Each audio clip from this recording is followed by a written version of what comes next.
Today we're going to be looking at the top 25 songs throughout the mainline Pokemon games. Starting with the Alpha and Omega, the Pokemon Red and Blue opening theme. This is the very first track the very first generation of Pokemon trainers opened up the very first game to. It's the opening song of the very first episode of the anime. I think this is just such a classic. I would be really just ridiculous to not include it somewhere on the list. As a child growing up with this song, I have ridiculous nostalgia for it, and it's just an absolute classic. Speaking of classics, you should subscribe. Speaking of Kanto, at 24, we have the Let's Go Pikachu and Eevee Pallet Town theme. Now, I think all iterations of the Pallet Town theme are quite good, but this one just hits so nice. Sometimes the 8-bit sounds great, but this is one that really felt like it needed an orchestra originally, and now hearing it in just full, crisp, amazing quality with tons of instruments, it sounds incredible. At number 23, we have the soundtrack from Sillage City in Pokemon X and Y. I saw someone say if a Pokemon song had a guest appearance in Mario Kart 7, this would be the track that's included, and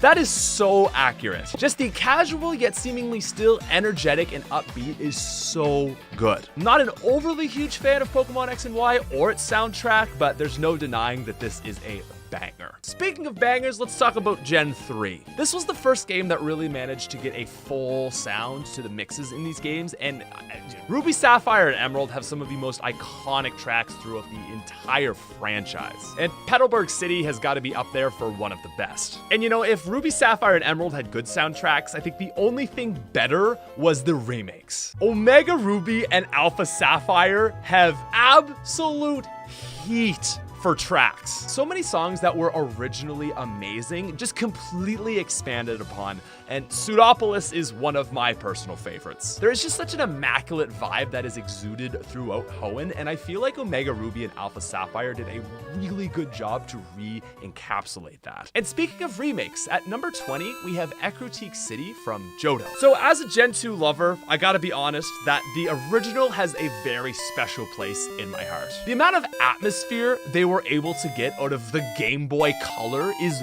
mind-blowing. And then you move on to the Heart Gold and Soul Silver remakes, and it's just, well, you can tell it's like this is what they originally had in mind with the soundtrack, and it's finally able to come into its own. When I think of Johto, I probably first think of Ecruteak City and its relaxed, peaceful nature. And I think the soundtrack is hugely responsible for this. And while we're on the topic of Johto, how about the National Park?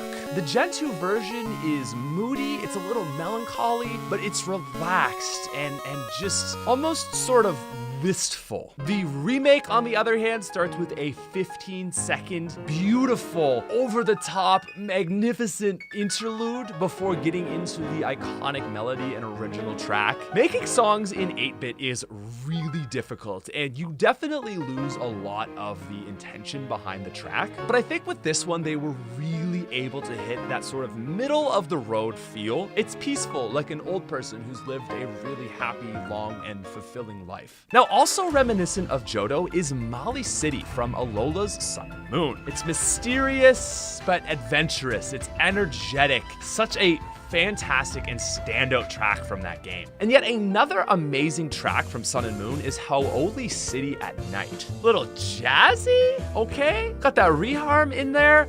Dude, this is a pure vibe. It's amazing to me how this can strike such a different vibe and still be in the same game. It's smooth, relaxed, but still got that brightness to it. It's just fantastic. Now at number 16, this is going to be our last locational soundtrack. And I suppose this number 16 spot isn't even necessarily a location, but it's still kind of a place. It's the end of a journey, specifically the journey of Pokemon Black and White. Just months ago, I played Pokemon Black and White for the first time in preparation for this YouTube channel, and I was blown away. The game is a masterpiece with such a phenomenal story, and the end is just incredible, which is why we wanted to include the song Farewell, which is the outro song to this game. There's a lot of mood to this track, and I know it evokes a lot of emotion. But at number 15, we're gonna move into battle themes, and specifically Pokemon encounters. Starting with the Ultra Necrozma battle music.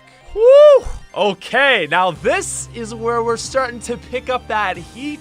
a little bit. Ultra Sun and Moon, it's a pretty hard game. It's probably one of the hardest in the franchises, and this song just encapsulates the epicness and grandness of this fight. It's got a nice, energetic beat to it, but that synth is so organ-like. It feels like a religious experience. It's epic, grand, and everything that a legendary encounter fight should be. Now, at number 14, we've actually got a very recent addition, and this is the Galarian Legendary Birds battle music. Now, of course, this song is everything you want in a legendary battle fight, but the thing that really stands out to me is what it kind of represents. There's familiarity in these three legendary birds, and yet still they manage to be different, just like the music. It's a very neat song with excellent purpose and motives. Okay, now it's time to talk Gen 4. I think as a whole, while Hoenn comes close, I don't think there is anything that quite tops the Gen 4 soundtrack. And there are very things as cool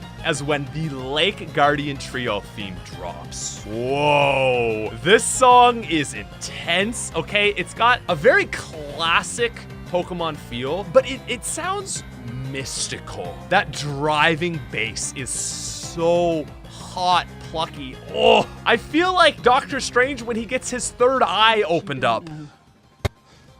Open your eyes.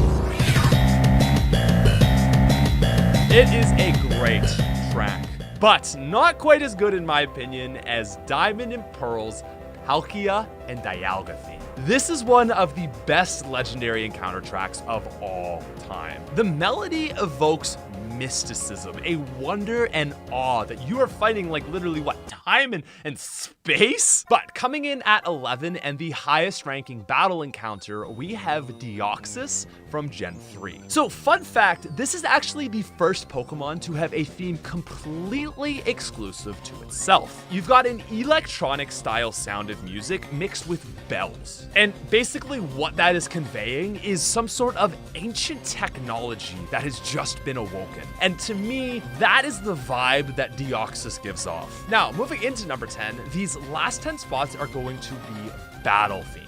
In my opinion, the most iconic tracks of Pokemon are always the fights, so let's get to it. At number 10, we've got an incredibly underrated and slept on track from Kanto. But this is not your classic Kanto, it's actually the ones from Gen 2 and the remakes in Gen 4. The Kanto Gym Leader battle track is phenomenal. Whether it's the remakes or the original, there is something about the energy of this track. It is like shining and glowing. At number 9, we've got another recent track, which is the Sword and Shield Gym battle music. Okay, this song is a bit of a club banger. I'm not particularly into the Sword and Shield music. I feel like a lot of it is quite bland, but they did such a good job for the Gym Leader music. At 8, we've got Omega Ruby and Alpha Sapphire's Wally battle music. Dude, the guitar? Oh my god, it just encapsulates Wally's arc so well. The electric guitar blazing, it's epic, it's beautiful, and it just symbolizes Wally's journey. Now at number 7, we've got the only Elite Four track to make this list, and it is that of none other than Pokemon Black and White. Some of the most intimidating Elite Four members to ever grace the franchise. This music, it just fits their persona perfectly. Now, at number 6, we're throwing it back to Red, Blue, Yellow, and Fire Red and Leaf Green. Tell me, is there any rival as iconic as Blue? I don't think so. And I think a huge reason Blue is such a great rival is his music. It's bold, it's charismatic, but most importantly, it's cocky, almost arrogant, in your face, yet so energetic. And really, I just don't think there is a track that encapsulates a character's energy so well. And speaking of characters whose music matches their personality, we talk about Guzma. Dude, this track is epic. They're ecstatic, right? It's kind of gritty, off-putting almost. It's a very dark battle song, but it still manages to make a epic statement. Now, speaking of team leaders, let's talk about Ruby and Sapphire. You want to talk about a game where the team leader's music goes harder than the Elite Four and Champion?